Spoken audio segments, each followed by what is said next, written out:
This call is now being recorded.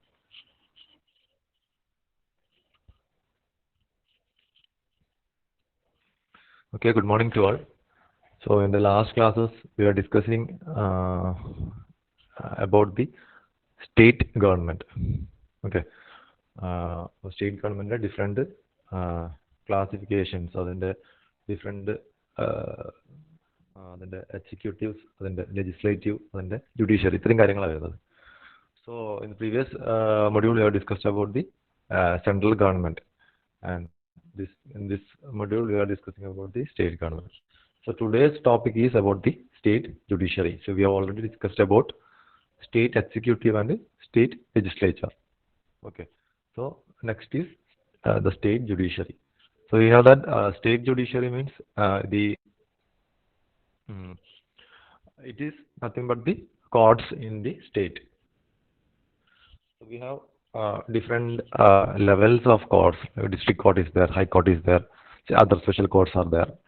So high court is the primemost court in any state. Okay. So it is the topmost of the primemost court in any state. So we have an integrated judicial system in our country because all the courts are connected. We can go to the Supreme Court till the Supreme Court. We have our we can explain our part, and we can go till the Supreme Court. So in the integrated judicial system of India, the High Court operates below the Supreme Court, but above other subordinate courts and district courts. Okay. So High Court comes below Supreme Court, but it is above other subordinate courts in any states, like that. So the High Court occupies the top position in the judicial administration of a state.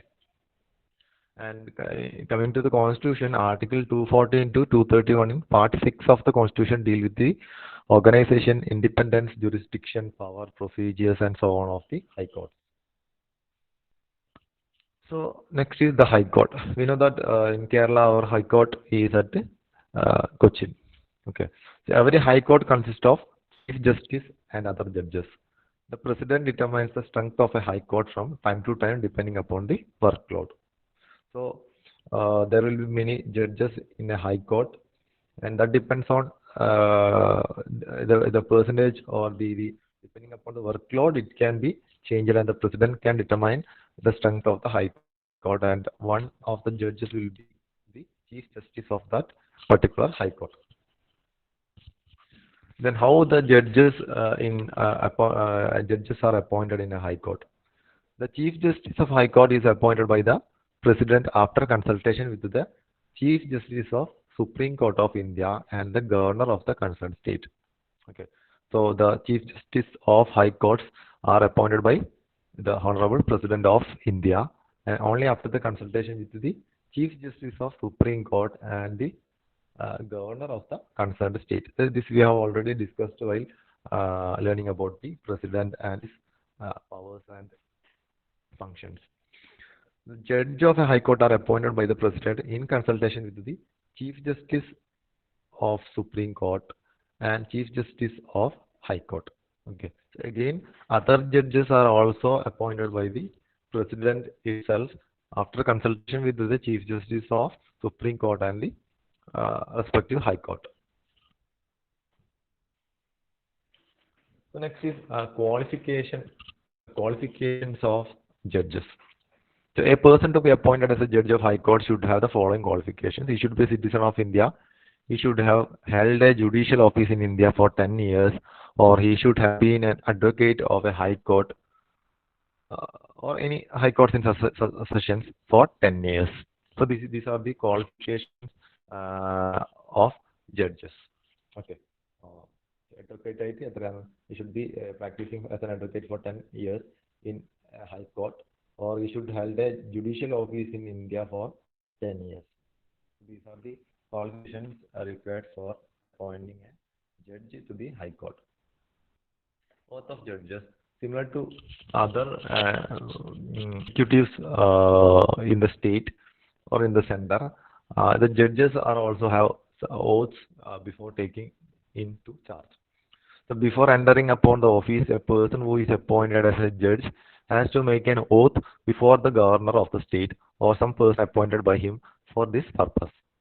So what are the things here to affirm there?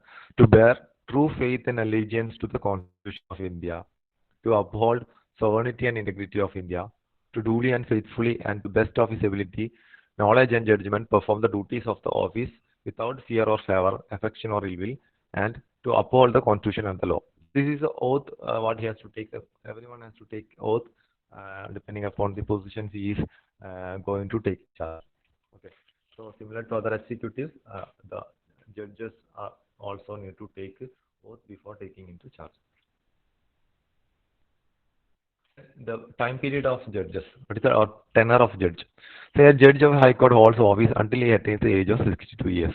So till 62 years he can practice as a advocate or he can practice as a can take in the charge as a judge. Okay. He can resign by writing to the president. Okay. He can resign at any time before the 62 years itself. He can be removed from his office by the president on the recommendation of the parliament. So that is also possible. Okay. So 62 years is the maximum age limit of a judge, but he can resign by himself or he can be removed by the president once a recommendation from the parliament comes. Okay. He vacates his office when he is appointed as a judge of the Supreme Court or when he is transferred to another high court.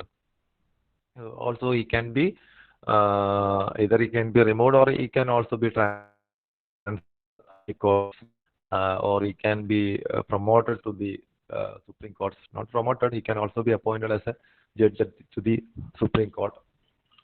So, like that, transferring also can be done with it.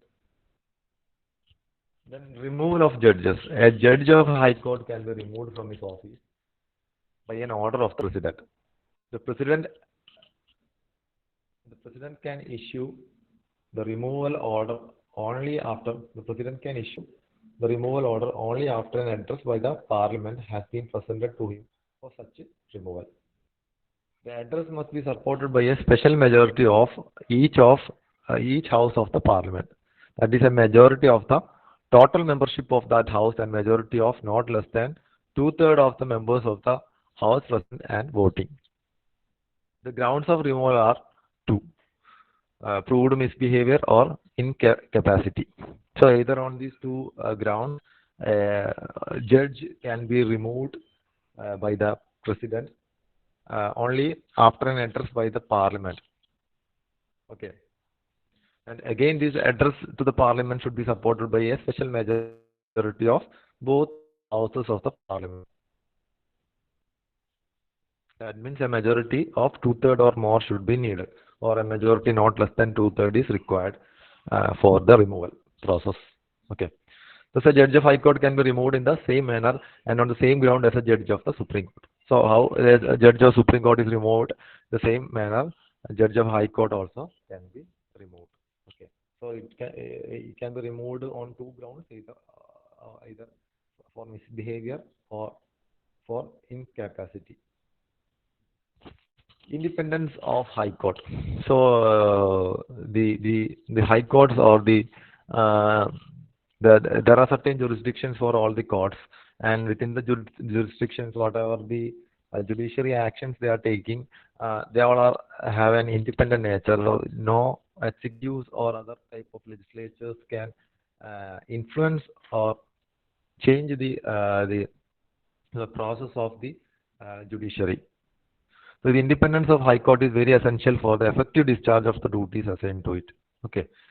So it should be free from the pressure and interference of the executive and the legislature. And also, so we know that there will be a political influence, political pressures in all other types of government jobs and all. But judiciary, they are having an independence in their working. Okay. So what they are to, they should only keep their commitment towards the constitution. So the final thing what they have to refer is the Constitution of India. Based on that, without affecting that, they can make any verdict based on the hearing from the citizens or from the state or wherever it is. It should be free from the pressure and interferences of the executive and the legislature. It should be allowed to do justice without fear or favor. The Constitution has made the following provisions to safeguard and ensure the independence and impartial functioning of a High Court. So there are certain provisions which have been made to safeguard the independence or this type of impartial behavior or functioning of High Court. One is mode of appointment, then security of tenure, then fixed service condition. There are a few independence. There are few recommendations here. One is mode of appointment, then security of tenure, then fixed service condition, then expenses charged on consolidated funds, then conduct of judges cannot be discussed, then ban or practice after retirement,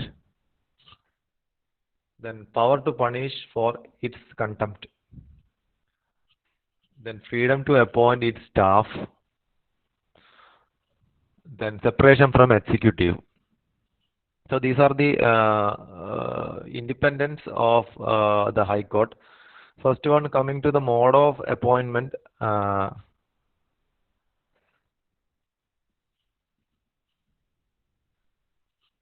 Coming to the mode of appointment, the judges of the High Court are appointed by the President in consultation with the Chief Justice of Supreme Court and the Chief Justice of High Court. So this provision curtails the absolute discretion of the executive.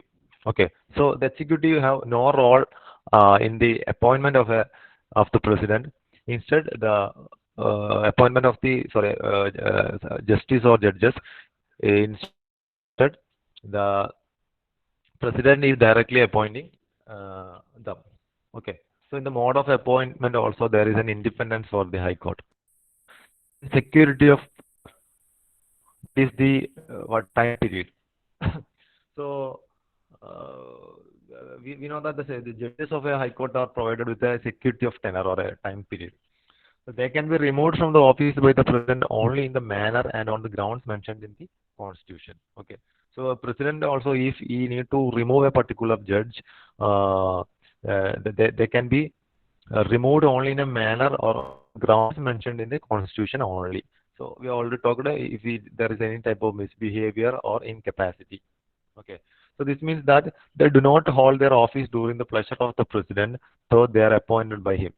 So even though the judges are appointed by the President, they are not holding their office during the pleasure of the President, because the President cannot remove them at any time.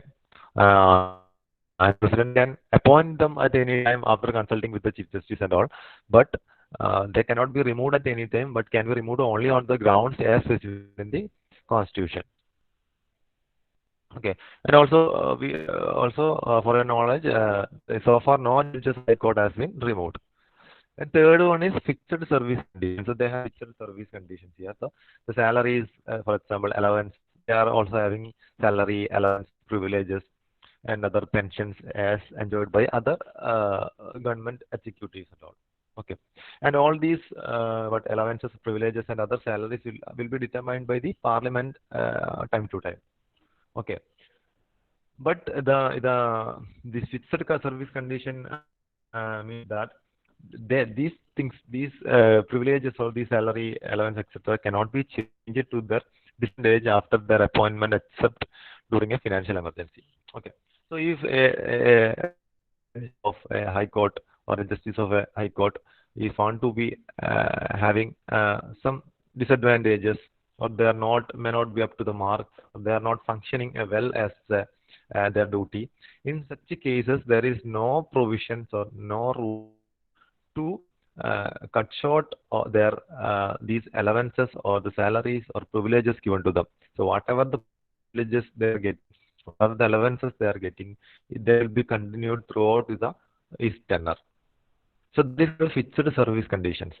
Okay, so that is also coming under the independence of High Court. So they are having other factors cannot control them directly. They are having independence in their working. So that the conditions of service of the judge of High Court remain same during the term of office. Next one is expenses charged on consolidated fund. But in future service conditions, that can be changed. This one, what the salaries or the allowances or the privileges given to them can be changed during some financial emergencies. If the whole country is going through some financial emergencies, in that cases, it may happen. But in usual cases, it will not happen. And fourth one is expenses charged on consolidated fund. Expenses charged means the salaries, allowances, and pensions of the judges. Uh, Also, allowance and pensions of the staff. That is, which is as well as these administrative expenses of a high court are charged on the consolidated fund of the state. There will be a consolidated fund for all the states. So charges from the this consolidated fund of the state. Thus, there are no votable by the state legislature through they can be discussed by it. Okay.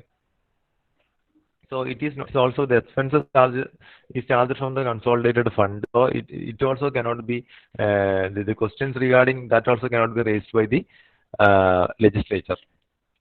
Next is conduct of judges cannot be discussed. So what is called conduct of judges? The Constitution prohibits any discussions in the Parliament or in state legislature with respect to the conduct of judges, except when an impeachment motion is under consideration. Okay. So the Parliament or the state legislature cannot discuss, or such discussions are prohibited according to the Constitution. So such discussions cannot be taken in a Parliament or in a state legislature, except when an impeachment motion is under consideration. So if any impeachment, because the judges can be impeached like president and can be removed. So if there is any impeachment motion, it can be discussed. Otherwise, it cannot be discussed in a Parliament or in the legislature, state legislature. Then ban on practice after retirement. So the retired permanent judges of High Court are prohibited from pleading or acting in any court or before any authority in India except the Supreme Court and other high courts. Okay. So if any judge who is retired permanently from a high court, he cannot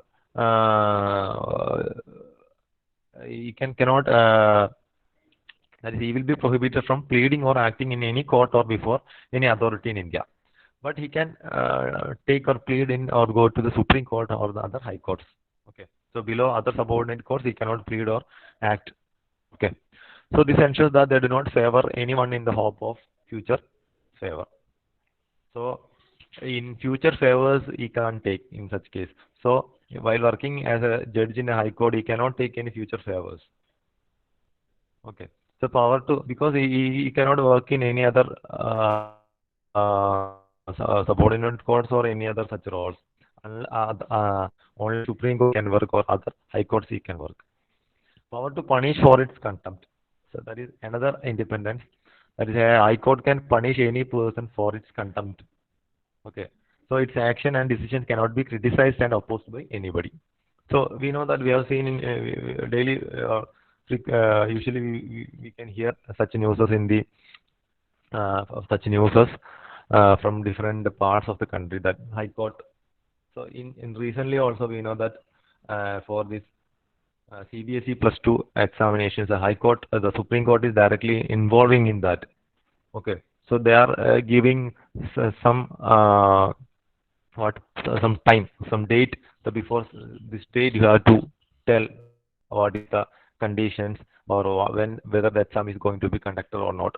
So such a type of verdicts they can put forward, or such they have such power to punish for its contempt. Okay. This power is vested in a high court to maintain its authority, dignity, and honor. So, similar to Supreme Court, High Court also having such powers.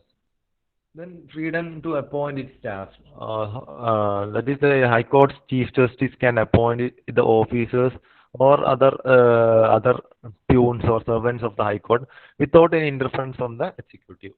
So executive have no role in the appointment of the officers or other servants in the High Court.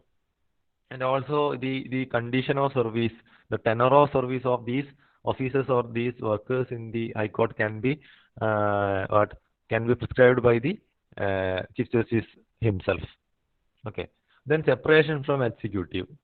That is, the Constitution directs the state to take steps to separate the judiciary from the executive in public services. Okay. That means the executive authorities should not possess the judicial powers. Okay. Executive authorities doesn't have any type of judicial powers.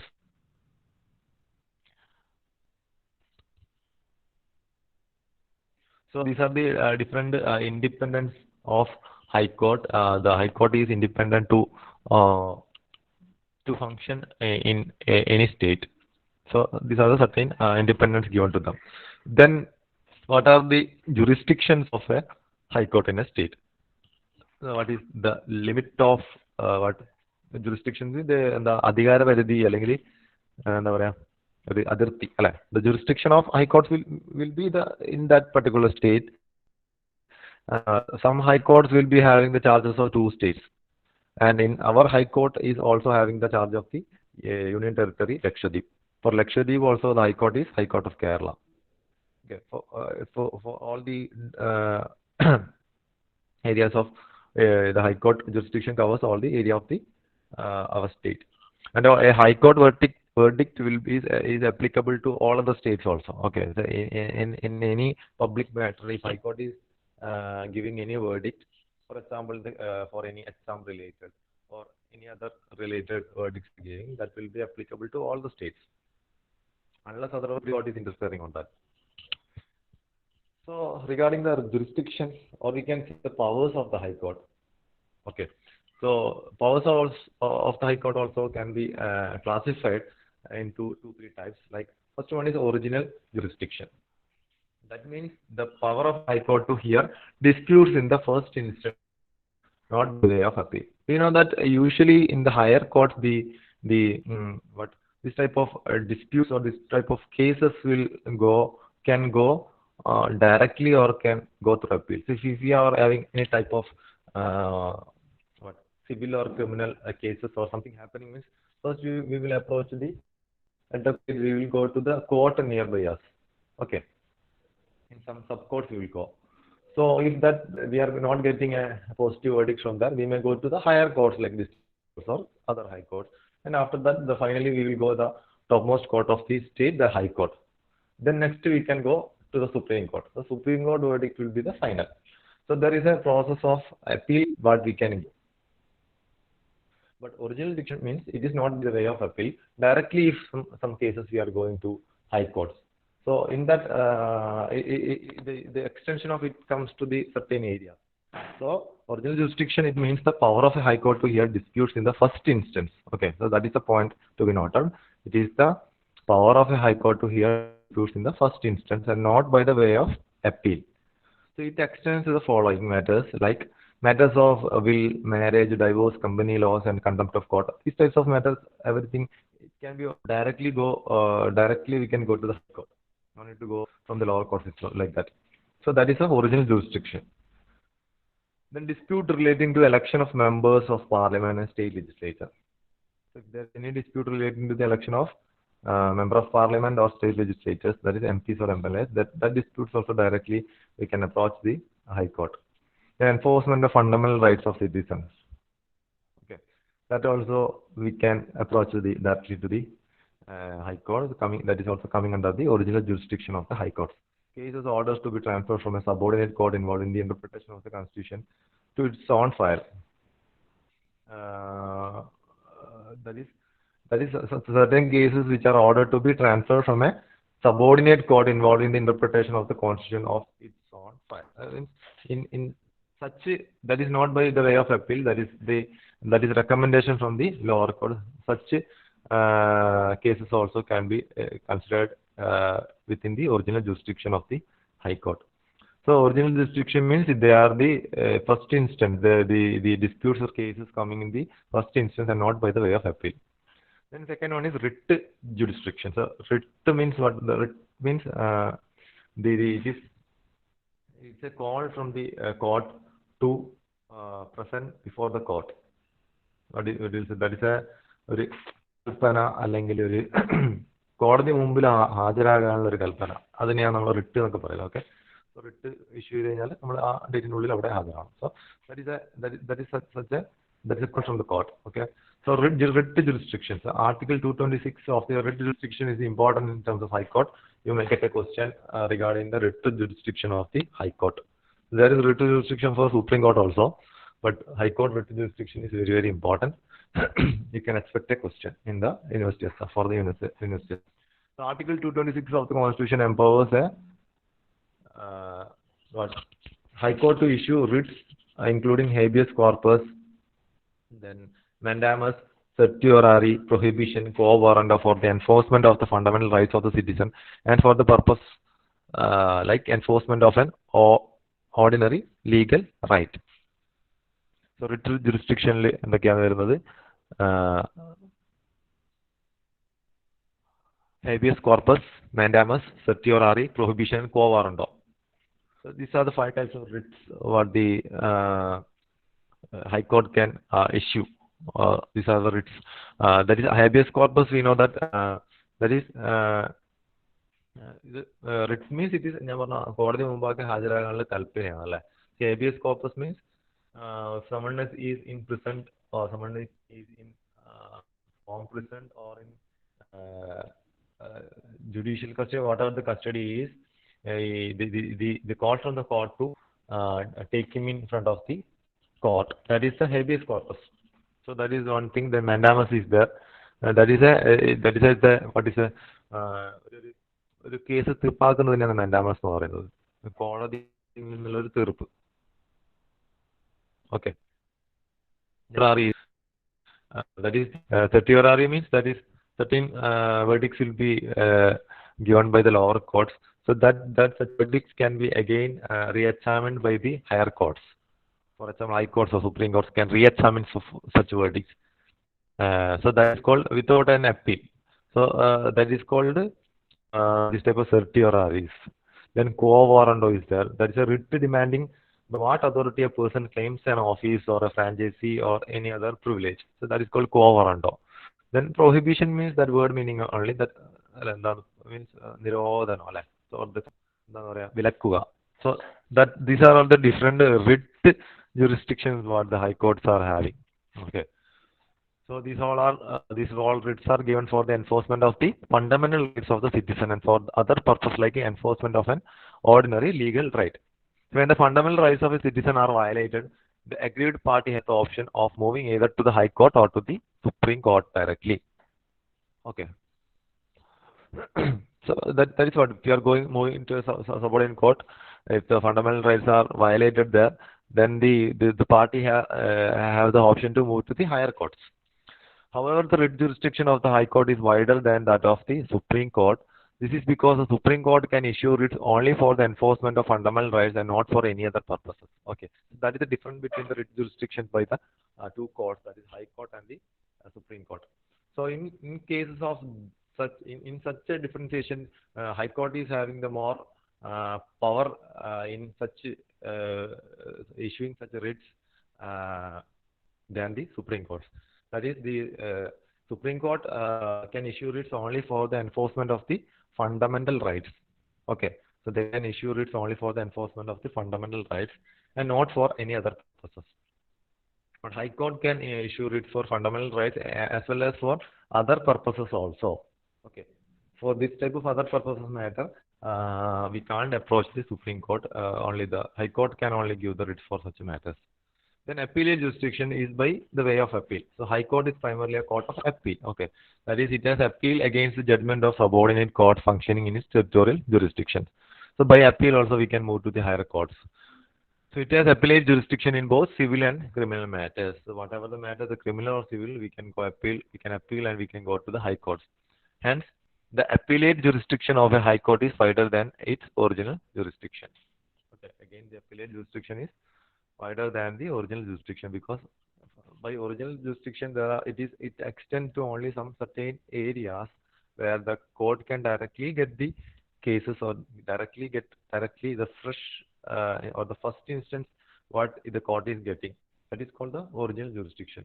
But we know that in the case of High Courts and Supreme Court, the most of the cases what coming to them will be through appeal only. Okay. So appellate jurisdiction will be wider than that of than the original jurisdictions. Okay. The third one is, first one is original jurisdiction, second one is writ jurisdiction, third one is appellate jurisdiction, and fourth one is a supervisory jurisdictions. That is, a high court has the power to superintendence over all courts and tribunals functioning in its territorial jurisdictions, except military courts. So they are having a charge of the supervisory charge also. Okay, okay. That is a high court can call for returns from them. Call for returns from them means this type of subcourts or other tribunals in the state. And also they can make and issue general rules and prescribe forms for regulating a practice and proceedings of them. Uh, so such things they can do as a supervisory role. So this all comes under the supervisory jurisdiction of the high courts. Then they are also having control over subordinate courts. That is, a high court has the following administrative control and other powers over the subordinate courts. So what are they? A high court is consulted by the governor in the matter of appointments of person to judicial service of the state other than district judges. So high court is consulted by the governor in the matters of appointment of person to the judicial service of the state. So whatever appointment going in any judicial service of the state, the high court will be consulted by the governor, because the governor is the one who will be appointing these type of officials to the judicial services. So other than district judges will be directly appointed in another fashion, another manner. The high court deals with the matters of posting, promotion, grant of leave, transfer and discipline of the members of the judicial service of the state. Okay. It can withdraw a case pending in a subordinate court if it involves a question of law that requires the interpretation of the Constitution. So that these all are the control that what a high court have on a subordinate court. Also, it can either dispose of the case itself or determine the question of law and return the case to the subordinate court with its judgment. Its law is binding on all subordinate courts functioning within its territorial jurisdiction. So whatever law the verdict given by the High Court is obeyable to all of the Supreme Court of the state which is coming under its territorial jurisdiction. So Kerala High Court means in Kerala and Lakshadweep. So these are the different jurisdictions. The one more is there, that is the Court of Record. So what is called a Court of Record?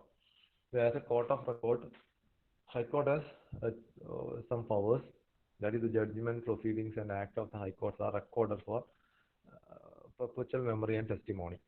So that is called as Court of Record. The record ചെയ്യപ്പെടും അവിടെ നടക്കുന്ന കാര്യങ്ങളൊക്കെ. Okay, so that is for a legal references for future. Okay, and also it has a power to punish for contempt of court. അല്ലെ, കോടതി ലക്ഷ്യത്തിന് അതിനെ punish ചെയ്യാനുള്ള power ഉണ്ട്. So it has the power to punish for contempt of court either with simple imprisonment or with the fine or with both. Okay, so the punishment can be a simple imprisonment or just a fine, or it can have both. Then power of judicial review. So the High Court, the power of the High Court to examine the